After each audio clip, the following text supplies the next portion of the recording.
आगे रुक करते हैं सियासी ढाबे का, जहां आज की सबसे दिलचस्प खबर मौजूद है। नई संसद के उद्घाटन पर चल रहा घमासान अपनी जगह है, लेकिन अब राजदंड यानी कि सेंगोल को लेकर भी तकरार शुरू हो गई है। सरकार इसे इतिहास और परंपरा से जोड़कर देख रही है, इसलिए इसे बड़े सम्मान के साथ लोकसभा में स्थापित किया जा रहा है। लेकिन कांग्रेस कह रही है कि सेंगोल की जो कहानी बताई जा रही है उसमें दम नहीं, और अखिलेश कह रहे हैं कि शायद बीजेपी को एहसास है कि सत्ता हस्तांतरण करना होगा। 28 मई को है उद्घाटन, लेकिन उससे पहले बयानों का बवंडर खड़ा हो चुका है।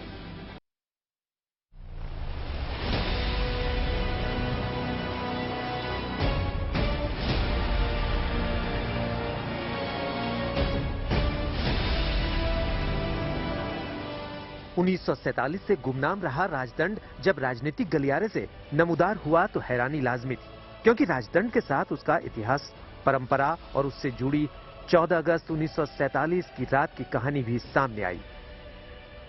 लेकिन जबकि नई संसद पर ही घमासान मचा है, इस राजदंड को भी विवाद में आना ही था।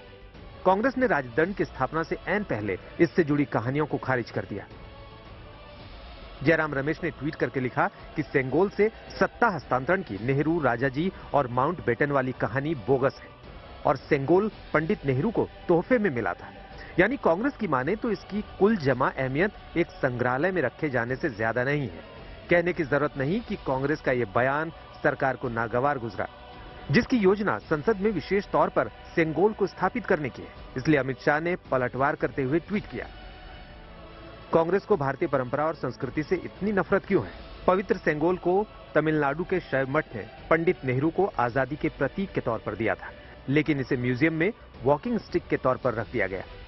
इधर सेंगोल यानी राजदंड की ऐतिहासिकता पर बहस चल ही रही थी कि उधर लोकतंत्र में राजदंड की जरूरत पर बहस छिड़ गई। कांग्रेस ने इसे राजशाही का प्रतीक बताते हुए गैर जरूरी बता दिया। ये लोकतंत्र है, यहाँ पर हर 5 साल पर जनता चुनती है अपने प्रतिनिधियों को और जनता सत्ता का हस्तांतरण करती है, जनता सत्ता परिवर्तन करती है, जनता का ये हक है। ये सब बेकार की बातें ये लोग मत करें। असलियत ये है कि जिन प्रतीकों की वो बात कर रहे हैं उनकी जगह संग्रहालयों में है, पूरे सम्मान के साथ, परंपराओं के आदर के साथ। लोकतंत्र में राजशाही की कोई जगह नहीं है। वो प्रतीक है भारत की लोकतांत्रिक आजादी का। उस प्रतीक को, जो हमारे स्वर्णिम इतिहास का एक विशिष्ट अंग है, गांधी खानदान ने एक म्यूजियम के किसी अंधेरे कोने में नेहरू जी की छड़ी के रूप में वर्षों वर्ष तक रख रखा था। मैं आज हिंदुस्तान के हर नागरिक से पूछती हूं, धर्म, आस्था, लोकतंत्र, संवैधानिक प्रणाली की एक विशिष्ट प्रमाण को इस प्रकार से वॉकिंग स्टिक बताना, क्या ये नहीं दर्शाता कि गांधी खानदान वाकई में हमारे देश के इतिहास, हमारे देश के लोकतंत्र के बारे में क्या सोचता है? रही सही कसर समाजवादी पार्टी के सांसद ने पूरी कर दी। नई संसद में राजदंड के साथ वैदिक रीति रिवाजों से पूजा पाठ की तैयारी है, लेकिन ये बात एसटी हसन को नागवार गुजरी है। मुझे आपत्ति इस बात से कि और धर्मों का रीति रिवाजों से क्यों नहीं उसकी शुरुआत की जाती, क्यों नहीं कुरान खानी की जा सकती वहां पर, क्यों नहीं गुरबानी का पाठ किया जा सकता वहां पर, क्यों नहीं बाइबिल का पाठ किया जा सकता वहां पर? सब होना चाहिए। इस तरह राजदंड पर हो रही बयानबाजी होते होते सियासी हो गई। अखिलेश यादव ने इसका 2024 से कनेक्शन जोड़ दिया। ट्वीट किया कि सेंगोल सत्ता के हस्तांतरण का प्रतीक है। लगता है कि बीजेपी ने मान लिया कि सत्ता सौंपने का समय आ गया है। राजदंड पर सियासी बहस तो जारी रहेगी। अभी बड़ा सवाल यह है कि उद्घाटन में विपक्ष मौजूद रहेगा या नहीं। कांग्रेस समेत 21 विपक्षी पार्टियां समारोह के बहिष्कार पर अड़ी गए।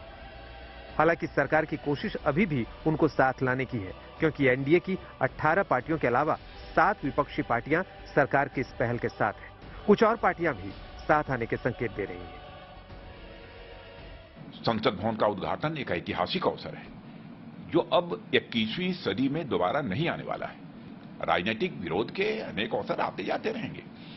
और मैं यही आग्रह करूंगा कि जिन दलों ने समारोह के बहिष्कार का निर्णय लिया है वे अपने फैसले पर राजनीतिक लाभ हानि से परे जाकर वह पुनर्विचार करें और इस समारोह में भाग लेकर ऐतिहासिक क्षण के वह साक्षी बने। संवैधानिक मुखिया, संसद के मुखिया उद्घाटन करें, आप भी उपस्थित रहें, हमारे महामहिम उपराष्ट्रपति जी भी उपस्थित रहें, स्पीकर साहब भी रहें।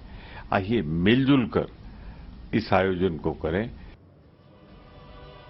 राजदंड के साथ साथ कांग्रेस ने प्रधानमंत्री के हाथों नई संसद के उद्घाटन को मुद्दा बनाया है और पार्टी इसे किसी भी सूरत में ठंडा नहीं पड़ने देना चाहती।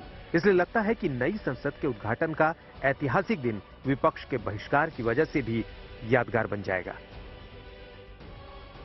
Bureau report, good news today.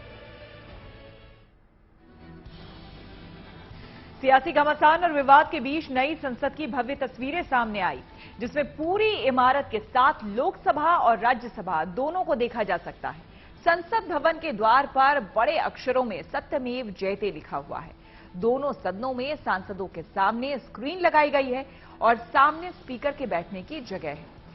दोनों सदनों का डिजाइन एक जैसा है, हालांकि रंग में फर्क है। इस नए भवन में तमाम खूबियां हैं जिनकी चर्चा अरसे से की जा रही है। 3 प्रमुख प्रवेश द्वार हैं। भवन में सांसदों के लिए लाउंज, कैंटीन, पार्किंग और कमेटी कक्ष का निर्माण किया गया है। नई संसद की ये तस्वीरें जितनी आकर्षक हैं उतनी ही प्रभावशाली हैं और हर तरह से नए भारत के सपनों के अनुरूप नजर आती है। 28 मई को प्रधानमंत्री मोदी इसका उद्घाटन करेंगे और वो पूरे देश के लिए गौरव का पल होगा।